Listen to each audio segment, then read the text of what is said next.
أنا اتصال آخر من العراق، صنعان سوري. السلام عليكم. وعليكم السلام. سؤالي إلى السيد ملا، يقول إن جماعته انضم إلى عرب السنة، أين كان هؤلاء المقاومة اللي يدعون المقاومة الشريفة أو الإسلامية أو أنواع هذه أنواع المقاومات؟ لم نسمعها من قبل صدام من قبل في زمن صدام حسين، عندما كان يأتي عدي يخطف بنات العراقيين. من يدري إن عدي يخطف بنت ملك ريكار أو بنت أي إمام جامع أو أي كردي أو عربي أو سني أو شيعي؟ أين كان هؤلاء؟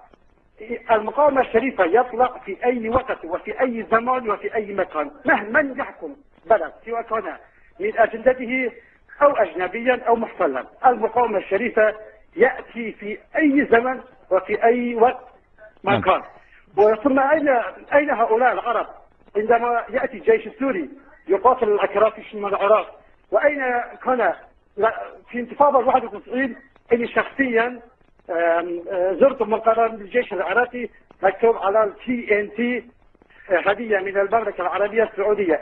أين كان هؤلاء يأتون ويقتلون الشعب الكردي في كل مكان والعالم كينما العالم في نوم؟ نعم، سيجيبك فضيلة الشيخ. شكرا لك يا صنعان. وبالنسبة للأخ الكريم الذي اتصل من العراق والذي يقول المقاومة الشريفة وغير الشريفة، نحن لا نعرف إلا مقاومة واحدة رايتها واضحة، راية لا إله إلا الله، منهجها واضح بين، نعرف رجالاتها ورموزها من القديم أو مما ظهروا في الوقت الحالي، نعرف مناهجهم ونؤيدهم بفصائلهم المختلفة، وهؤلاء هم المقاومة، وكانوا يقاومون في زمن صدام حسين ولكن كل بأسلوبه. وكان ربما أنت ومن من يواليك ربما أو من كان معك أو من تؤيده يوما ما كان 500,000 كردي من ميليشيات صدام حسين، وهم الذين نفذوا عمليات الأنفال التسع الظالمة المجرمة المرتدة